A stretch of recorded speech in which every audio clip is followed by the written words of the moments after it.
بالله من الشيطان الرجيم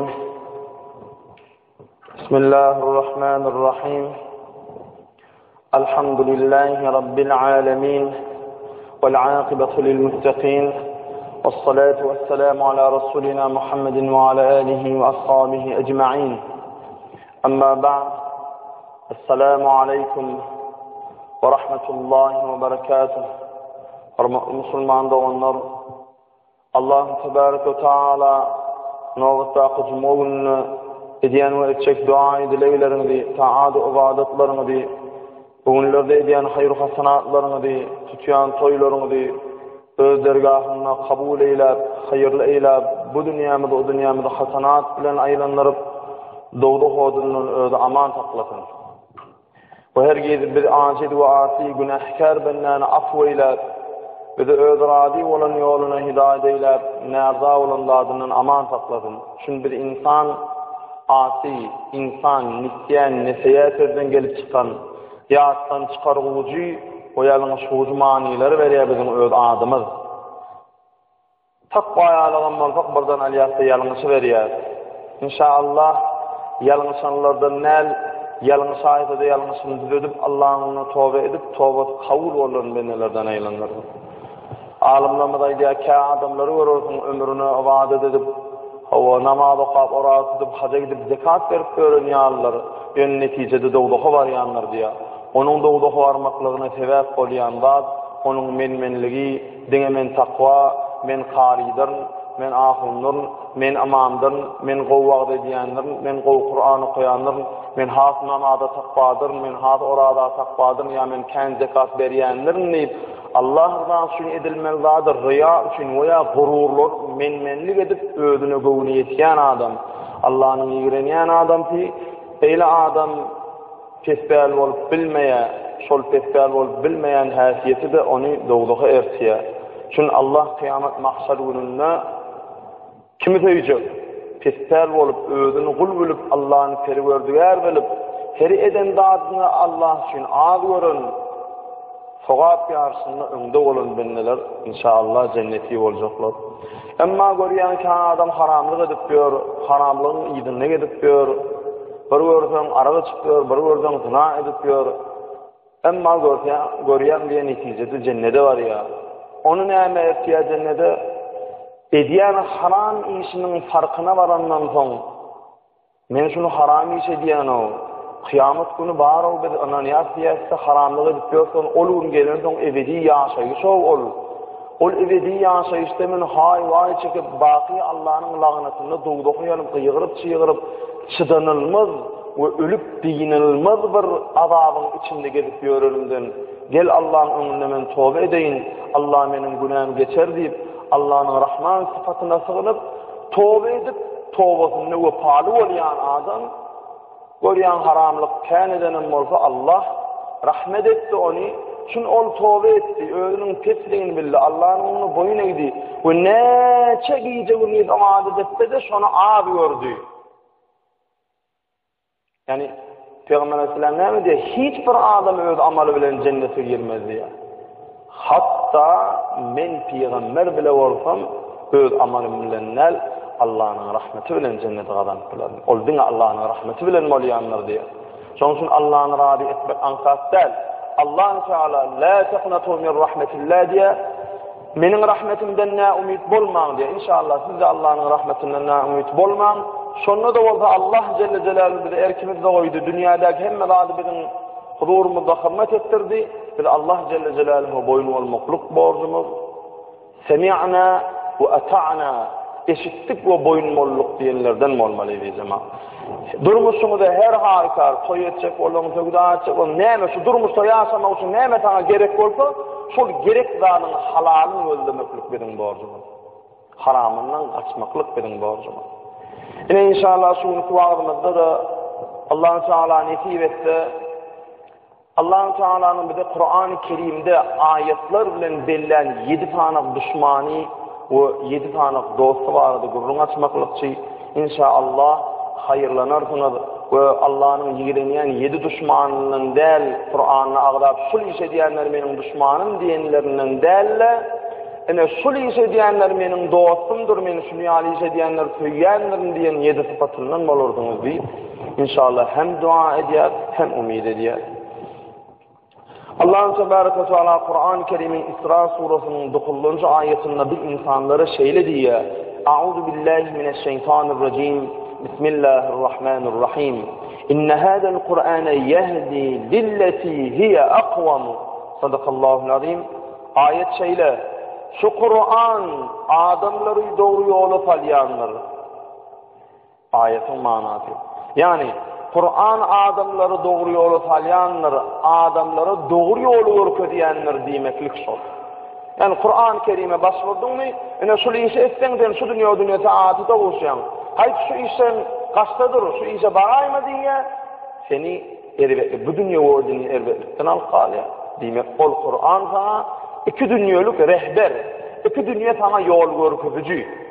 Ki ayetlerden Allah Teala aydiya, karanlıktan insanları yağıtılığa çıkaran, batıl bilen hakikati insana tanıdan Kur'an beyiktir, ol Allah'ın sözüdür diye. Şonun için Kur'an näme? Bizim aynamız. Dünyada günümüzde tanıyan aynamına geçen, telpen gıyışıktan görüyen, telpen düzediyen, saçın timar elini saçına timar veriyen, yüzünde bir yerine kara vardı, karadın süpürüyen, karada ayna bakıyanda özün bir şekili getiriyen. Kur'an bizim durmuşumuzun, sinağımızın şekli. Sinağımızın aynası. Kur'an'ın önüne ayna önüne dursunlar duryan, Kur'an'la şu hasiyet bolanaktıydım, şu hasiyeti ödümden ayıryan, misli ayna önüne gıyışık yerinde dursunyali. Ve Kur'an-ı Kerim'de şu hasiyeti edin ödümde, men şunu sana layık gördüm, sana akıl verdim sen hayvan nele deyip düzeceğim dağlarından Kur'an'ı yere aynan yağladıp düzeceğim. Seninle inşallah hemen hakiki adam, hakiki insan olup yetişeceğim. Demek Kur'an bizim aynamız. Kur'an-ı Kerim bilen yöremeli, Kur'an-ı Kerim bilen amel etmeli, Kur'an-ı Kerim'e göre durmuşumuzda yaşamalı. Yine Kur'an-ı Kerim'de de Allah Tebaraka ve Teala kâbir ayetlerine 7 tane halamayan sıfatlı adamların tanıttır ve 7 tane söyleyen adamların tanıttır. Durlu ayetlerde inşallah dikkatinize yetirelim. Allah Teala'nın yiğreniyen adamlarının 7 hili ervet hasiyet olayanın biri, Barlancısı ervet hasiyetliğin bir yerde Allah Teala Kur'an-ı Kerim'in Nur suresinin 48 ve 49. ayetinde yani 24. sure Nur suranın 48 ve 49. ayetinde şeyle diye A'udhu billahi mineşşeytanirracim ve izâ du'u ilallâhi ve rasûlihi liyahkume beynehum izâ ferîkun minhum mu'ridûne ve in yekun lehumul hakk يَأْنْتُوا إِلَيْهِمْ مُدْعِنِينَ Sadakallahul azim. Allah Teala 7 tane halamayan adamının birincisini belirtip bir de şeyle diye. Her vakit adamlar bilen olurun arasında davan çözmek için olur Allah'ın ve Resulünün yoluna çağırılan vaktinde olur ondan yüz öğürürler. Her vakit şeriat olurun peydatının hüküm edeceğini bilen zamanında, bilen vaktinde olur derrov şeriata gelirler diye. Yine Allah Teala'nın birlenci yiğreniyen adamı kim eken? Hasan'la bir bilen bir davası var, bir durmuşta bir meselesi var önemli. Bir alem adam çıkıyadanin gel doğan. Yine Kur'an-ı Kerim'de Allah Teala şu meselede sana şunu yal olmaklık ünleye. Peygamberimiz de şu meselede sana şunu yal olmaklık ünleye deyip şeriatın Allah'ın koyan kanunun önüne koyya ol davasını görüye ol davasını Kur'an ve hadisi dinlese o adamın hayrına değil, o adamın ziyanına olacak. Derrov yüze vuruyorlar diye Allah sana ayette. Derrov yüze vuruyorlar diye. Hamala ol Kur'an'a ve hadise Peygamber'e, Allah ve Peygamber'e iman etmedik yani. Ama hatanı dinlerler diye davasını Kur'an ve hadise öğretçödüğünde öğüdüne öyle gelir var oldu, peyda var oldu, hemen ılgak gelirler diye. Hayrına olsa şeriatta olacak, hayrına değil ziyanına olsa da şeriattan kaçacak. Yine Allah-u Tebareke ve Teala bunun yani adamlarının yiğreniyen o tip adamlardan, uğurluş adamlardan bulman diye. Şeriat bizim dünyalık nefsani görür gözümüzde bir zada ziyanımızda çözyen ne olsa şunun hükmü biz o nefsimiz bilen bir adamı ağabey ya dip kıskançlığımız bilen nadanlığımız bilen bir de ervet yalı geliyor. Halbuki sen kıskançlığını ayırsan, ulumsuluğunu ayırsan, dünya sevyen sevgiyini ayırsan, onunla o şeriatın sana çıkaran hükmü, sen görür nefsani gözüne bir ziyanlı yalı görülse de, aslında ol senin iki dünyanı ve toplumda halkın arasında ağzı birliği, bir adaletin sağlanmağına hayırlı bir çözümüdür. Hayırın olsa şeriatı gelip, hayırın olmasa da şeriattan kaçan adam kim eken? Allah'ın sevmeyen düşman adam eken. İkilinci Allah'ın Teala'nın halamayan evet adam ki semmâ'ûne lil kezbi, yalan gibi kavul ederler diye, yalanı söyürler diye.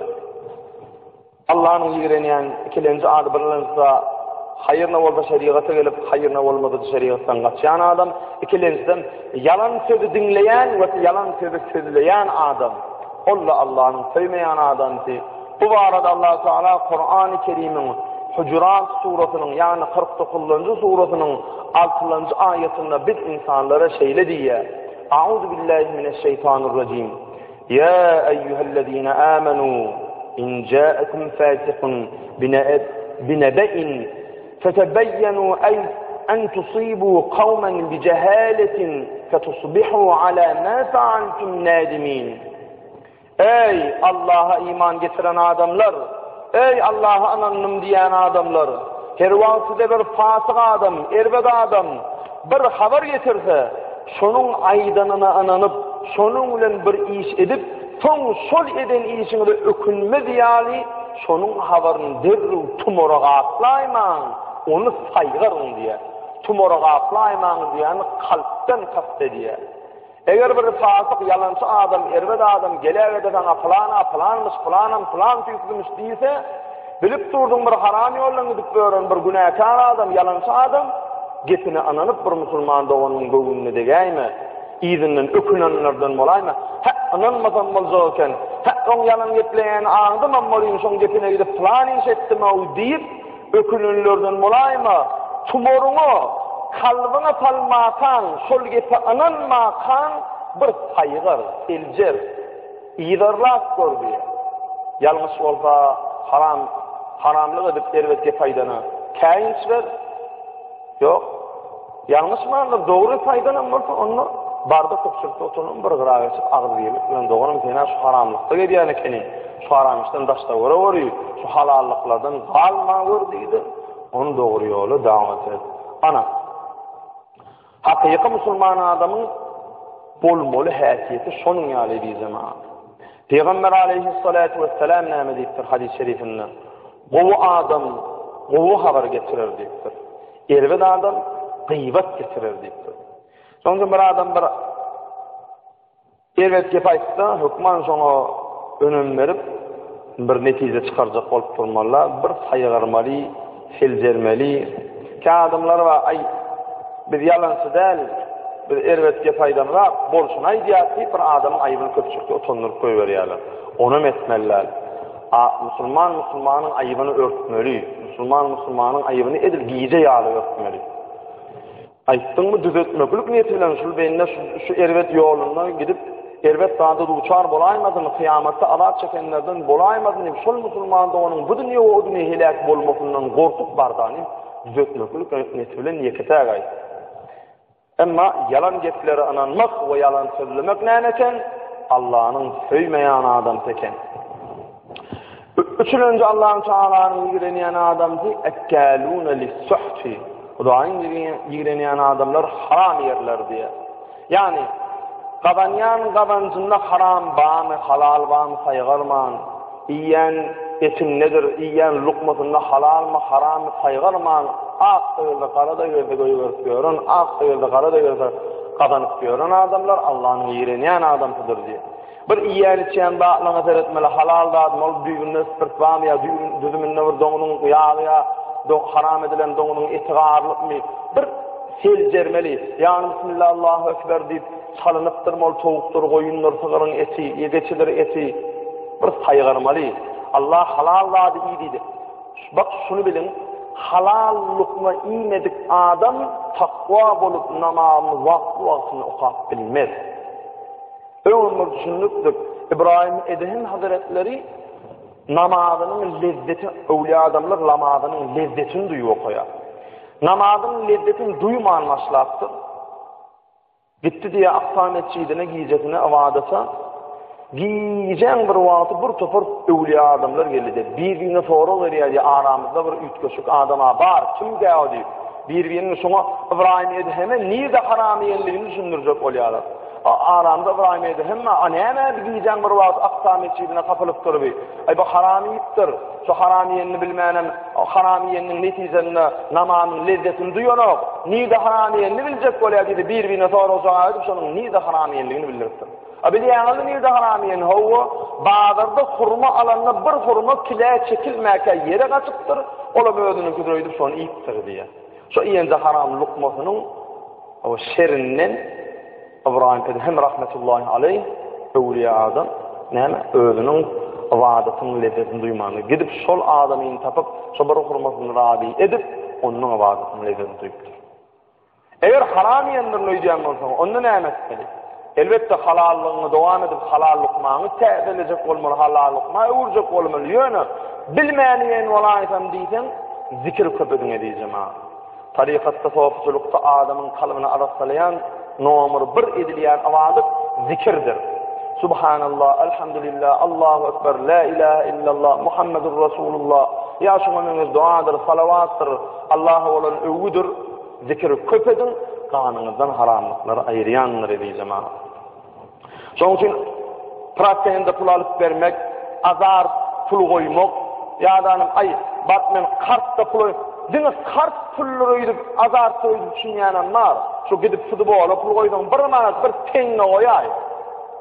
Ya bir asa olatların diyelim men falansa, olatların diyelim sen falansa deyip şoňa pul koy haram şular. Öňe yine yapmak borcumuz içinde son ýarak bolmada da dogonganlasyňda son ýaladyr. Galym etmeň haramdır diýip aýtmak senin borcumuz, namazy dawat etmek senin borcun diýip. Allah'ın üçüncü girenýän adamdy da kim eken? Haram yiýän adam eken. Peygamberimiz sallallahu aleyhi ve sellem hadis-i şerifinde näme diýipdir? Praktendine pul berýän, pul alýan, yani fütxorluk edýän adam. Arada durýan, hatyny ýadýan adamlaryň hemmeti Muhammed aleyhisselamyň dili bilen melğundur, lagnet edilenler diýipdir. Şonuň üçin haram yiýän adamlar Allah Taala halamanlar. Hele de fütxorluk edýän. Fütxor diýen Allah'ın ýigrenýäni bir adam günü kıyın olup qarz dilek kelesini berýän, yani onun üçün ayda falança üstüne verersin diýip ona zulm edýän. Ýagda ayda falança üstüne pul verme ýagdaýy bar bolsa sana pul dilep nämetini maňlaýar. Sana ýagdaýy pet bolup gelýär. Musulman da onun kıyınını ona kömek edip üstüne de zulm edenin üçün haram etdi. Vallahi Taala fütxor yiýän ol kıyamatda size gaty azap berer diýipdir. Yani alyan haram pulunuz size kıyamette azap verir diýipdir. Ne diýjem ha? Allah Taala'nın birinci girenýän adamdan haýyrna bolsa şeriata gelýän, ziyanna bolsa şeriatdan gaçýan, ikilençisi yalan söyleýän, üçüncüsü de haram yiýän adamlar Allah'ın girenýän adam peken. Dördüncü Allah'ın tebaraka Taala'nın girenýän adamsy. Kur'an-ı Kerim'in Bakara surasının 96. ayetinde şeýle bahsedipdir. أعوذ بالله من الشيطان الرجيم ولا تجدنهم أحرص الناس على حياة ومن الذين أشركوا يود أحدهم لو يعمر 1000 سنة وما هو بمزحزحه من العذاب أن يعمر والله بصير بما يعملون. Yani bu ayetin manası şeyler diyeceğim ha. Dünyanı köyüp yok yaşamaya arzu diye. Hamana diyersin hiç açan ölmeyecek yani. Ey Allah'ın ömrümü doğada var. Yani kabrın fikir edildiğiyle ne? Kıyamette cennete düşmekliğin yolunda bolup gelene şu udok yaşaydım, yürü yaşaydım, yürüye vakt elimde oldum, nun yaşaydım deyip Hudaydan daş düşüp Allah neyme ömür verse sağlıklı, hayırlı ömür versin. Öğretmeninin doğru geçilen ömür versin deyip dilemem derine gerekli olsa da gereksiz olsa da yönüdü dünyada yaşayıp gelip duruyan adam. Hudayın gelen adamları şu dünyada kân yaşama arzu ederlerdi. Hatta ayetin iyirinde neyme diyer? Käşke men müň ýaşatdym diýip arzu eder. Müň ýaşany bilen Allah'ın azabından gutulma doladym diýip Allah Taala aýatyň dowamyny aýdy. Şoň üçin uluk ýaşajak bolup can çekip durmalylar, hayırlı ömür, peýdaly ömür, sinigden dogry geçilen ömür ýaşajak bolmaly. Litulidu lil mevti wabnu lil harb diýipdir. Ölmek üçin dogulun, weyran bolmak üçin hem gurun diýipdir. Yani doğulan adam okman ölmeli, nurlanda adam okman yumurulmalı. Wagtyň gelmegi bilen şollar yer bilen ihsan bolmaly. Şoň üçin ebedi galyan zat yok, ebedi galyan zat siziň edýän hayr hasanatyňyz. Şoňa dikkat etmeli. Peygamber aleyhisselam näme diýipdir? El-mevtu rayhanatul mu'mini. Ölüm diýeni imanly adam üçin bir rahmetdir diýipdir. İmanlı adam için, Allah'ın yoluna yürüyen adam için ölmesi bir rahmettir. Çünkü ölse imanlı bitti de o dünyadan. Veya şun yalancının ağzından haber değil mi? İmanlı giden için hem kıyamette, hem kabarda hem kıyamette azaptan kurtulup cenneti oluyor. Ebedi muğluğa olmuştu da. Demek imanlı adam için ölüm rahmettir dedi Peygamber Aleyhisselam.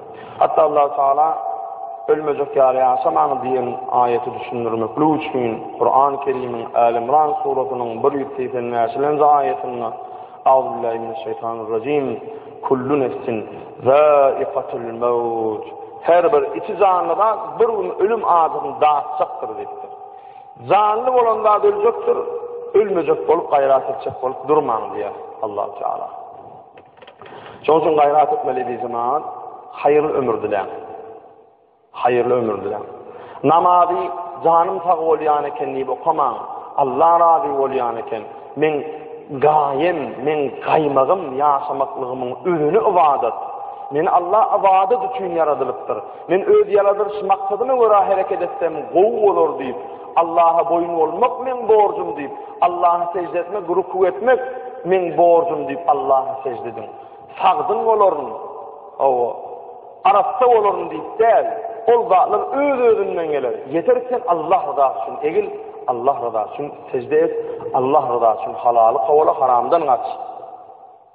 Ene dördüncü Allah'ın yürüyen adam. Bu da sol eken beşinci Allah'ın Teala'nın yürüyen adam ki Kur'an-ı Kerim'in 75. suratının 20. ayetinde Allah Teala şöyle diye: Euzubillahimineşşeytanirracim. Kella bel tuhibbunel acile ve tederunel ahire. Sadakallahul azim. Hudaýyň ýerine adamlary dünýäni gowururlar. Ahiret işini yerine getirmeliler diýipdir.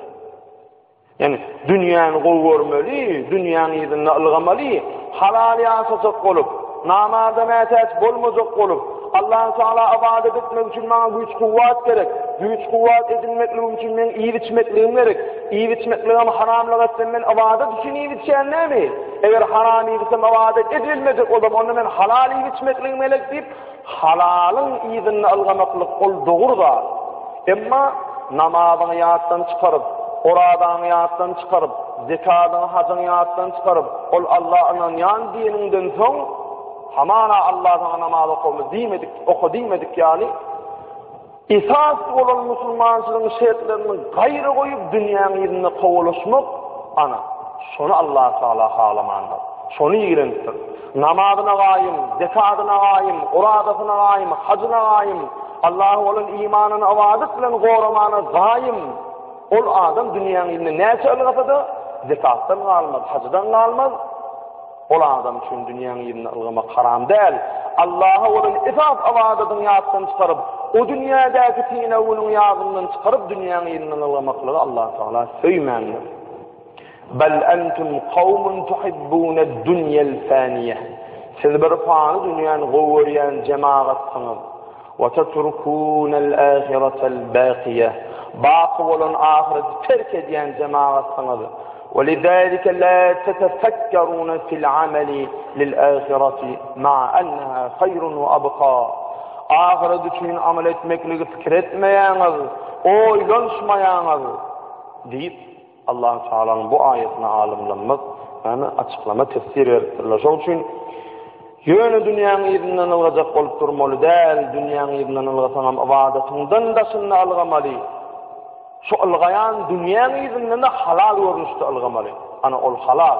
Emma Allah'ın yarattan çıkar dünyanın elinden olamakla Allah Teala yigireniptir, halamandır. Allah Teala ahiret sizin için hayırlıdır ve hemişeliktir diye.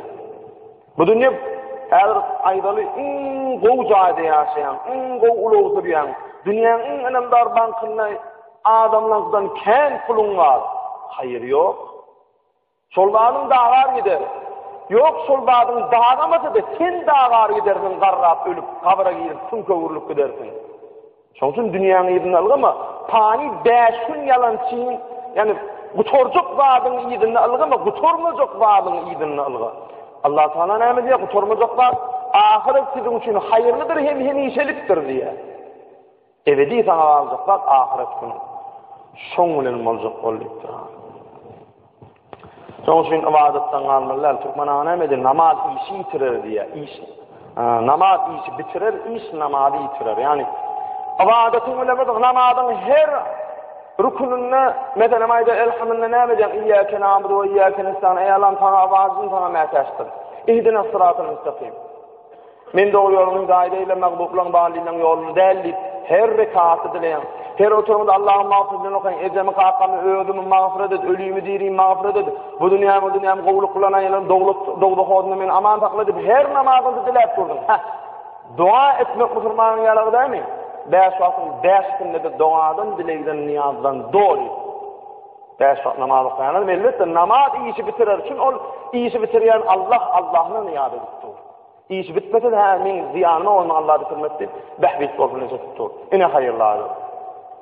Ama şu işin bitireyin ondan namazını okuyun deyip, şu işin asıl manisini bitirecek Allah'a secde etmekten kaçan adam.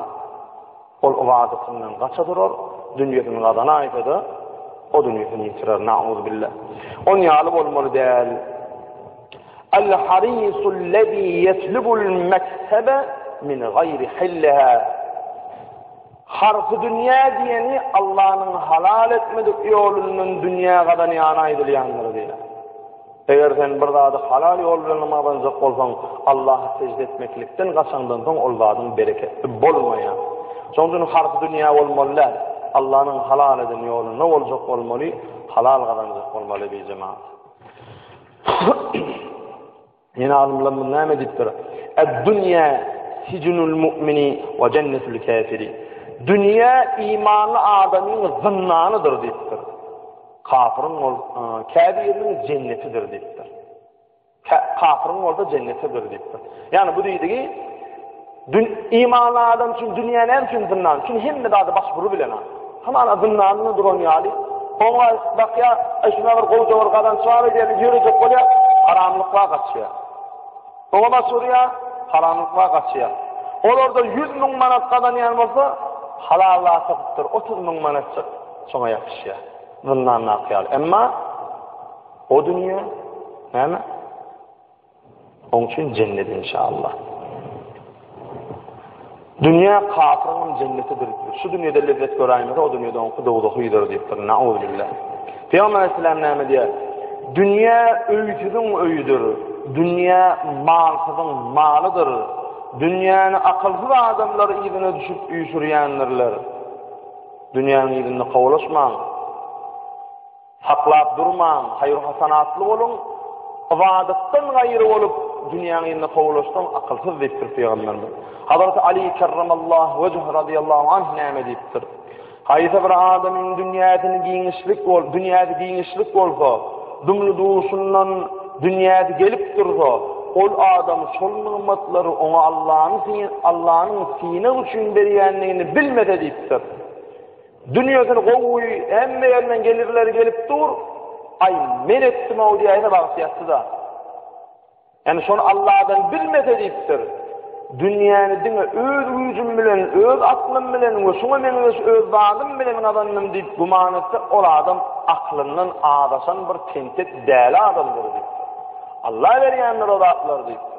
Onun için men hareket ediyen rahmet ve bereket Allah'dan ne düşünmeli diyeceğim ha. Ana, ibadetinden daşta durup Allah'ın yattan çıkar dünyanın yenilgayan adamda Allah Teala sevmeyenleri diyeceğim ha. Altılancı Allah Teala'nın halamayan adam ki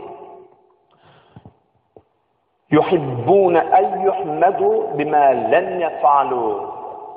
Adamini azdıryan dağların biri cemaat. Hudaýyň ýerine adamlary özleriniň etmedik işlerinden övülmegini islerler diýipdir. Sahylyk bolsun, sahylyk ýok ýerine sahy diýseler gowaran bolup, batyrlyk ýok ýerine aýşy batyr adam diýseler şoňa beňenen bolup, özüne ýok bolan ýagdaýlary bilen övülmegini isleýän adamlar Allah Taala halamaňdyr. Meselem bir eziriň arkasyna alyp bir batyr hereket etmeli bolsa ýok. Emma ay plan eziriň arkasyna durýar diýip övülmeli bolsa o görýär. Halbuki eziriň arkasyna hiç açan durmaýar. Ya olmasa bir halallygyň uğruna bolmaly bolup köpçülük şeyler cemaate gelýär. Ay halal adamlar gowur, halal adam övülýäni özüne halallyk bilen övülmekligini gowurýar. Ýöne halallyk etmeli bolany duran ýeri. Hamana diýen awy diýen ýalar. Ana onu ýalam bolmaly. Allah Taalanyň ýerine syfatlagan. Allah Taala bul adam üçin Kur'an-ı Kerim'in 3-nji surasy Ali İmran surasynyň 188-nji aýetinde şeýle diýipdir. A'udhu billahi mineşşeytanirracim. La tahsabannallazina yefrahuna bima آتوا ويحبون أن يحمدوا بما لم يفعلوا فلا تحسبنهم بمفازة من العذاب ولهم عذاب أليم. نعوذ بالله. صدق الله العظيم. Allah Teala şeýle diýär. Öz eden erbet işlerinden hoş bolýan adamlar. Aymen düýünne azarda pul goýdum plan çeýelli. Aymen nädin plan gyýr bilen bile boldum plan tüýtleken. Aymenna plan ettim, plan toyda plan. Aymenna inime gördüm bolýyn. Plan tantçı yalaňyz, ýarym yalaňyzlary, edemin, aýallygymyň, uýulymyň öňünde tant etdirdim restorana bolýyn, plan boldy diýip. Edýäni bir haram iş, şonun öňünü beýeni baýdýar. Hamana aýhamen kakamölli, edemölli bolýyn, inhez dünýäne sarpyrlyda her gününi ağlaşyp, wayda çyk bolup, şeýle bir gyýkylyp köp boldy. Edýäniz näme şükürlük iş. Allah düşman bolupdyr, ýöne öwünýär. Şol işden degenilýär. Şol işi öz buýsany boýş eden ýaly diýip aýdýar. Şonuň ýalak adamlar, şondan hoş bolýan adamlar we öz etmedik işlerini övülmegi gowurýan adamlar, şolar azapdan gutular diýip pikir etmesinler, guman etmesinler. Ol adamlar üçin gata agyr ilim merzi, azap badır diktir Allah Teala. Nauz billah, şoň üçin kâfirler bar ho, hamara ziyersin, inhur dünýä, iki dünýälik iş bitiren ýaly bir haram işete şonu öwrüp agdyny olup gurulýar. Utanmaly den haram işedenler. Din amalyna utanmaly sen. Namazyň daşynda haramlykla edýän haramlyklaryna utanmaly ol degenýär. O ýene bir erbet häsiýeti bar. Etmedik işinden övülse, medem aydalı kâfirleri var. Plana ýagdaýynyň barlygyny bilýär. Plana men bir toý etjek bolan bir kömek edäýdim diýdi. Bolly inim tähedin bolly belli bolly ay toýuň ýasyny özüm soýandy. Görün toýuň ýöleýle ýa, tähedi belli bolýar, tapana agamyny. Nejaň adyp tapýar, ne öýünde tapýar, o umydy ýaratdy kömek etjekdi. Bir kimni wazyrda kömek edip toýdan eswat geçen o planyny öýürüm dedik gurulýar. Bir gayra senin öýürmege aňarda durun, dakqum ýaly kömek etmediň sen ona. Ana, etmediği işinden övünýän adamlar Allah'ın adabından gutulorunu pikir etmesin diye. Olara ilim merci, azap merci bir şiddetli azap vardır diye. Şonun ýaly bolmaly. Haram iş etsen tövbe et, ol işin agdynda olur. Gurleme diye Allah Teala ayet-i kerimede. Bu etmedik zadından ettim deyip övünme diye Allah Teala. Şerefat bolmaly lazım dediği cemaat. Hazreti İmam Azam Kufi rahmetullahi aleyh bunun gece 5 rekat namaz okar eken. Bunlarda bir gün ibadetten gelýän eken bir kisanak ayalmas kılıp tamdırdı çörek pişip oturuyor. Töwre onun ay sayhallara sayhal bilen ýörek baryan Hazreti Numan bin Sabit İmam Azam Mesed Başymyň rahmetullahi aleyh geçip baryan ol ayalların pışırdamasyny eşdiýär Hazreti İmam Azam. ayarlar seylip sırdı ya. Görneyen ilmi veren adam. Şu adam yeni bilyen mi deyip bir pısır. Şu adam seyli dereceli adam. Ay Allah'ın dostu olan adam. Hakik şu yönü bir giycede bir giyeceğin doğamına numara kağıt namazı kaynamış deyip birbirine pısırdaştı diye. Hücra var ya bir gün oyununa oldu, bir gün hücrada olup gören Hazreti İmam Azam Hazretleri görse onu eşitti mi 500 vel onun ağzından nun diye eşitti. Aliyada mun rekat namazı kavruya. Günü geriye mesela aydalı 12'de namaza başlap mun rekat okap aydalı bir 4'lere yatıp 6'lara turup namazı okuyan Hazreti İmam Azam hiç yatanak. Ya İmam Azam, ya Numan bin Sabit. Öňden 500 okuyadın.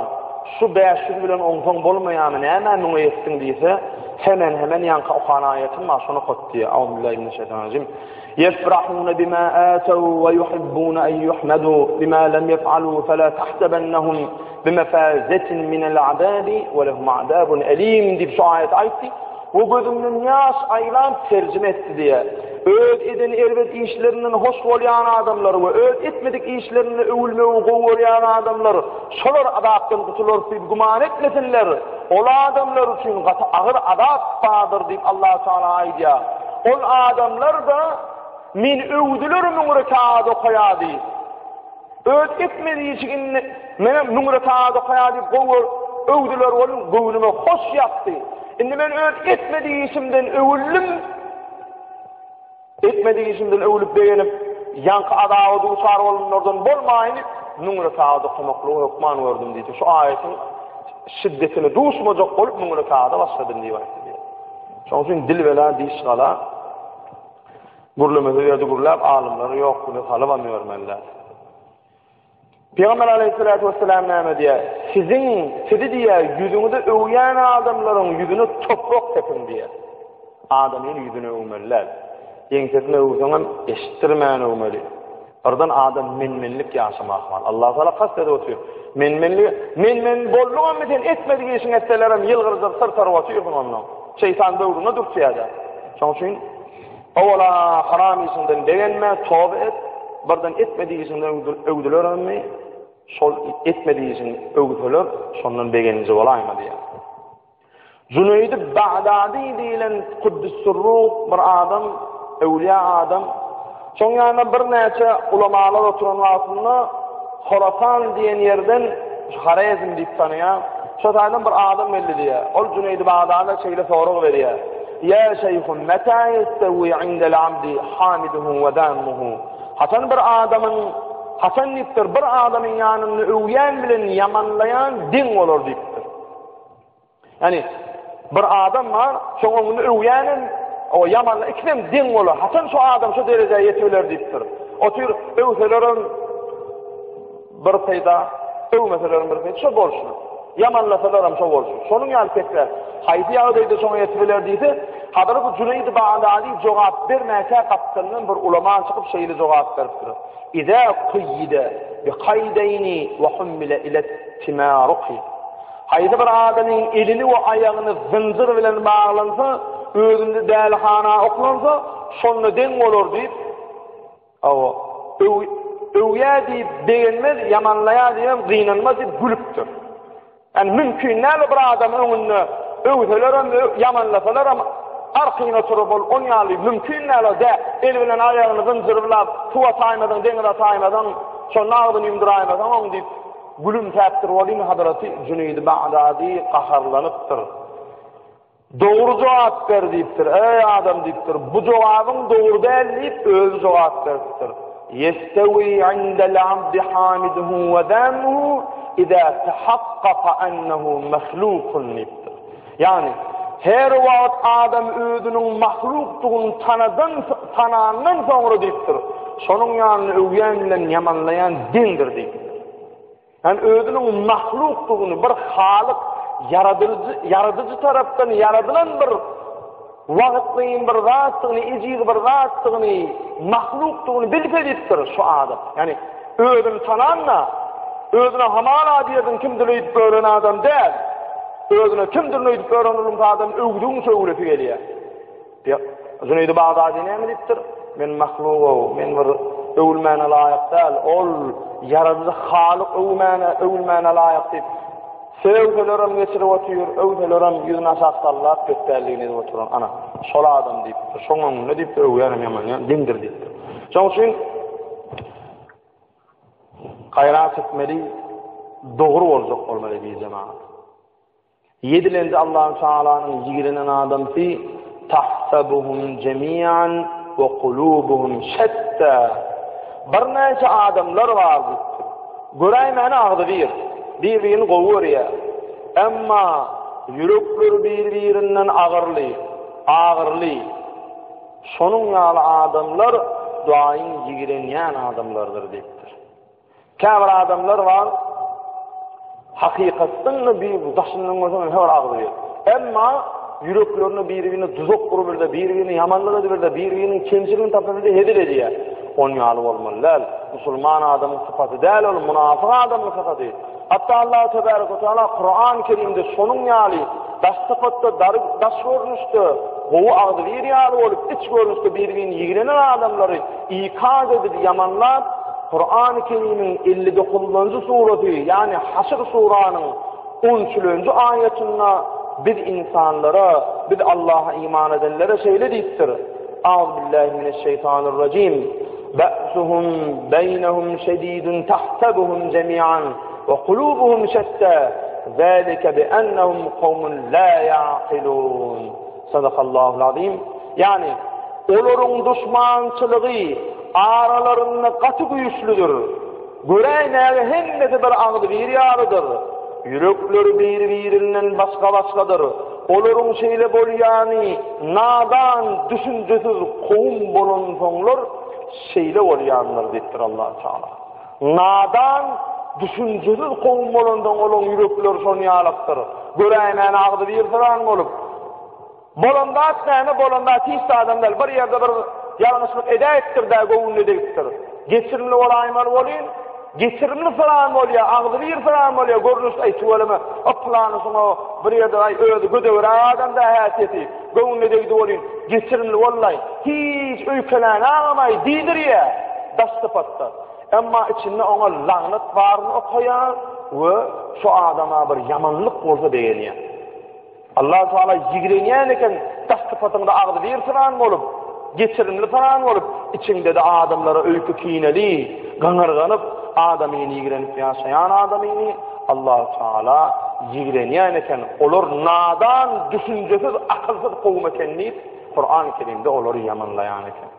Ve Peygamberimiz sallallahu aleyhi ve sellem de onun yanak sıfatı halamayanlığını, Allah-u Teala'nın halamayanlığını ümmetine bildirip şu hadis-i şerife aydıktır. Bismillahirrahmanirrahim. El-mu'minu keraculin vahidun in işteka رأسه اشتكى كله وإن اشتكى عينه اشتكى كله. Yani adamın Müslüman cemaatinin hemmeti göğe bir adam yalıdır, bir ten yalıdır. Bir kellede ağırsa, yani vücudunda kellede ağırsa hem de bedenine rahat olur. Ya olmadı göğe ağırsa bedeninin hem merine rahat oluyor. Ana Müslüman adam son yalı olmalı. Özünden özüne Müslümanı, daşından ağır bir yalı olup, içinden öykü kini saklamak, ona içinden bir düşmançılık saklamaya ağırda dursun. Ol Müslüman da onun öz bedenin yalı olmalı. Hazır bir yerin ağırdı, gün doktora var ya, susayım ağır ya, bana acı ver ya, azab ver ya, bana değer derman yaptır, kuçulsun bana azab vermesin niye? Bir Müslüman da onun kemçiliği var olsa, bir Müslüman da onun köfenyan, gıynanyan yeri var olsa, hamala öz vücudundan, öz bedeninden bir yerin ağırlarını aladı edişin yani, gitti o Müslüman da onun ağırsını sara, ağırsını gider, kıyınçılığına ağır, kıyınçılığının gidermeyine kömek et, sebep olacak ol. Ana, şonun yalak Müslüman olacak olmalı, içinden birbirine öykük. Ne saklar? Allah Teala'nın yiren yarın men şunu yalı adamlar diyenlerinin bolacak olup görmeli der. İleri zaman Allah Teala'nın, Tebarek ve Teala'nın büyük olan Rabbimizin Kur'an-ı Kerim'in ayetlerini bir insanlara halamak men şu sıfatları, etmen şu hasiyetli bolman diyen 7 tane erget halamayan, düşman görüyen, yiğreniyen sıfatlarını eşitiniz. İnşallah inneki cumamıda da Allah Teala'nın köyyen, goğuryan, ine şunun yali isediyen adamlar men goğuryan, ine ne goğusun yali isediyen adamlar, şunu yali isediyen adamlar bu dünyada mı hasanattır deyip Kur'an'ı etmekligimizi övyen sıfatlarından inşallah inneki cumamıda sizin dikkatinize yetirir. وآخر دعوانا أن الحمد لله رب العالمين وصلى الله تعالى على خير خلقه محمد وعلى آله وأصحابه أجمعين الطيبين الطاهرين وعلى سائر الأنبياء والمرسلين برحمتك يا أرحم الراحمين. الله جملة أمة محمد صلى الله عليه وسلم.